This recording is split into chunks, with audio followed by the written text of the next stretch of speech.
নমস্কাৰ Assam exam tips and tricks YouTube চেনেলটোলৈ আপোনালোকক স্বাগতম। আজি এই ভিডিঅ'টোত মই ৰিজনিঙৰ 5টা অতি গুৰুত্বপূৰ্ণ প্ৰশ্নৰ বিষয়ে আলোচনা কৰিম, যিবোৰ প্ৰশ্ন সকলোৱে পৰীক্ষাত সুধি থাকে। এইখিনিতে এটা ৰিকুৱেষ্ট কৰিছোঁ, যদি আপোনালোকে চেনেলটো প্ৰথমবাৰ আহিছে তেন্তে চেনেলটো ছাবস্ক্ৰাইব কৰি ল'ব, কাৰণ আগন্তুক সময়ত এনেধৰণৰ গুৰুত্বপূৰ্ণ ভিডিঅ' আপোনালোকলৈ মই আগবঢ়াই থাকিম।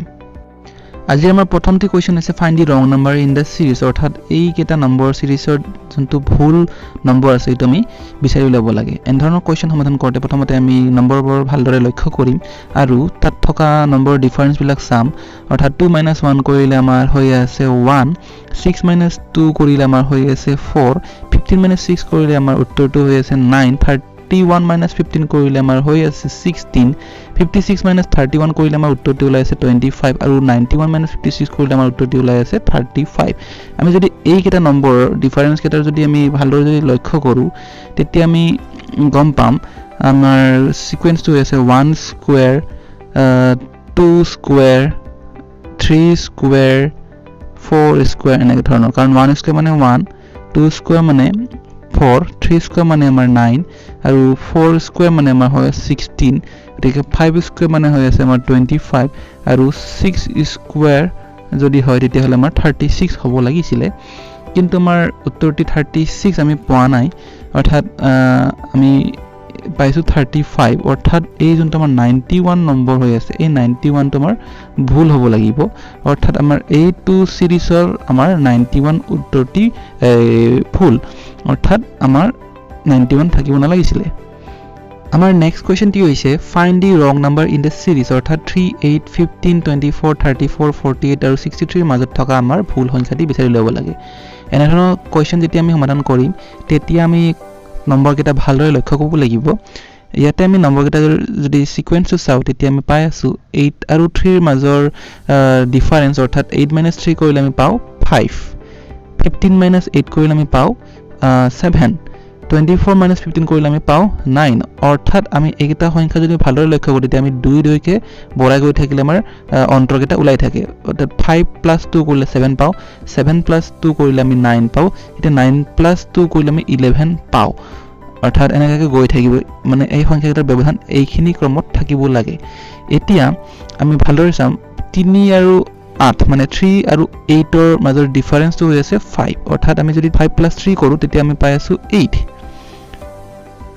8 + 7 কৰিলে আমি পাম 15, 15 + 9 কৰিলে আমি পাই আছোঁ 24, ঠিক তেনেদৰে 24 + 11 কৰিলে আমি পাওঁ 35, কিন্তু আমাৰ ইয়াতে সিৰিজত দিয়া আছে 34, অৰ্থাৎ এই 34 সংখ্যাটোৱে আমাৰ হ'ব আমাৰ ৰং নাম্বাৰ, অৰ্থাৎ আমাৰ উত্তৰটি হ'ব অপশ্যন নম্বৰ চি 34। আমাৰ নেক্সট কুৱেশ্যনটি হৈছে what will be the next term in BKS, DGT, FIU, HHV, অৰ্থাৎ এইকেইটা টাৰ্মৰ আমাৰ পৰৱৰ্তী টাৰ্মটো উলিয়াব লাগে। এতিয়া কুৱেশ্যনটোৰ টাৰ্মকেইটা যদি ভালদৰে লক্ষ্য কৰোঁ তেতিয়া আমি দেখোঁ আমাৰ ফাৰ্ষ্ট লেটাৰটো আছে বি। এতিয়া বিৰ পিছত এটা লেটাৰ চি বাদ দি পেলাই আমি ডি পাওঁ, ডিৰ পিছত ইটো বাদ দি পেলাই এফ পাওঁ, এফৰ পিছত জি বাদ দি পেলাই এইচ পাওঁ, গতিকে এইচৰ পিছত আমি আই বাদ দি পেলাই আমি পাম জে। এতিয়া আমি নেক্সট লেটাৰটো পাই আছোঁ কে, ইয়াতে জে আছে, ইয়াতে আই আছে, ইয়াতে আছে এইচ। অৰ্থাৎ আমি যদি ভালদৰে লক্ষ্য কৰোঁ আমাৰ ক্ৰমটো আছে এইচ আই জে কে, অৰ্থাৎ ৰিভাৰ্ছ অৰ্ডাৰত আছে। গতিকে আমি এইচৰ আগত কি আছে সেইটো আমি ইয়াতে লিখিব লাগিব। এইচৰ আগত আছে জি, গতিকে আমাৰ জেৰ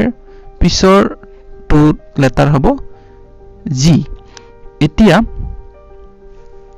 নেক্সট লেটাৰবিলাক আমি লক্ষ্য কৰিম, টাৰ্মকেইটাৰ আছে ইয়াতে আছে এছ টি ইউ ভি, অৰ্থাৎ আমাৰ চিৰিয়েলি গৈ আছে এছ টি ইউ ভি, আমি ভিৰ পাছত পাওঁ আমি ডাব্লিউ, অৰ্থাৎ আমাৰ শুদ্ধ উত্তৰটো হ'ব জে জি ডাব্লিউ, অৰ্থাৎ অপশ্যন নম্বৰ চিটো হ'ব আমাৰ শুদ্ধ উত্তৰ। এতিয়া নেক্সট কুৱেশ্যনটোলৈ আমি আহোঁ। নেক্সট কুৱেশ্যনটো হৈছে হোৱাট লেটাৰ উইল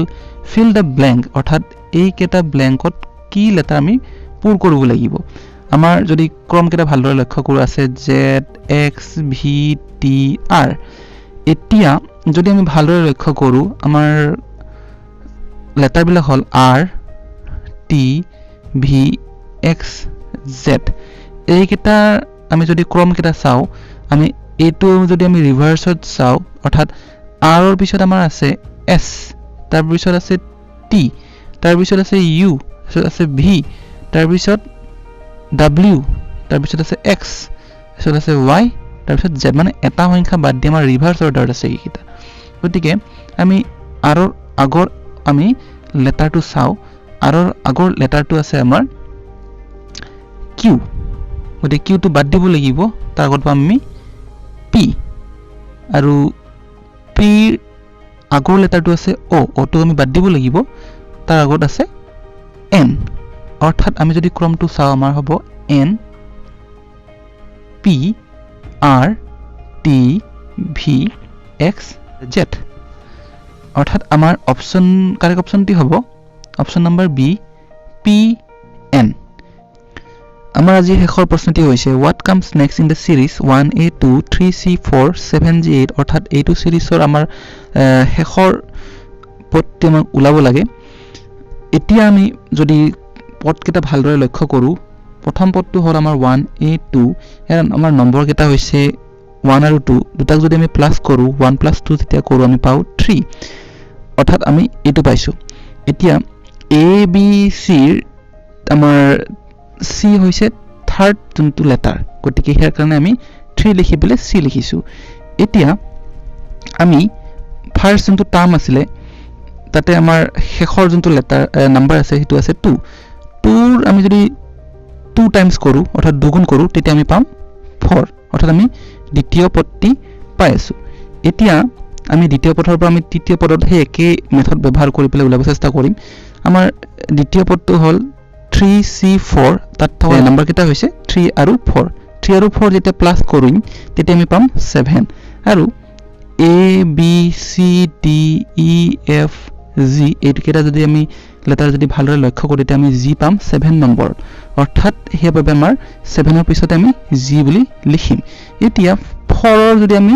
দুগুণ কৰো অৰ্থাৎ 4 * 2 কৰিলে আমি পাম 8 গতিকে আমি এটা লিখিলে 7g8 পাম অৰ্থাৎ আমাৰ থাৰ্ড পদটো আমি হেনেকা মেথড এপ্লাই কৰি পেলে আমি পাই গলো এতিয়া আমাৰ যোনটো ফিল ইন দ্য ব্ল্যাঙ্কছত আমাৰ যোনটো টাৰ্ম বহিব হেতু আমি উলিয়াব লাগে গতিকে তাৰ বাবে আমি এইটো পদটো আমি লক্ষ্য কৰিম এতিয়া 7g8 এটা থকা নম্বৰটো হৈছে 7 আৰু 8 গতিকে 7 আৰু 8 যেতিয়া প্লাস কৰি আমি পাম 15 আৰু 15 স্থানত আমাৰ যোনটো লেটাৰ থাকিব হেতু হ'ব o আপোনালোকে যেতিয়া a b c d e f এনেকৈ লিখি পেলে নাম্বাৰিং কৰি যায় তেতিয়া আপোনালোকে o টো পাব 15 স্থানত অৰ্থাৎ আমি 15 ৰ পিছত আমি o লিখিম এতিয়া যদি 8 ৰ যদি দুগুণ কৰো তেতিয়া আমি পাম 16 অৰ্থাৎ আমি 15 o 16 টোৱে আমি পাম আমাৰ এই পদটো অৰ্থাৎ আমাৰ অপচন হ'ব a 15 o 16 ভিডিওটি ইমানে আছিল ভাল লাগিলে লাইক কমেন্ট আৰু শেয়াৰ কৰিব নাপাহৰিব আজিলৈ ইমানে ধন্যবাদ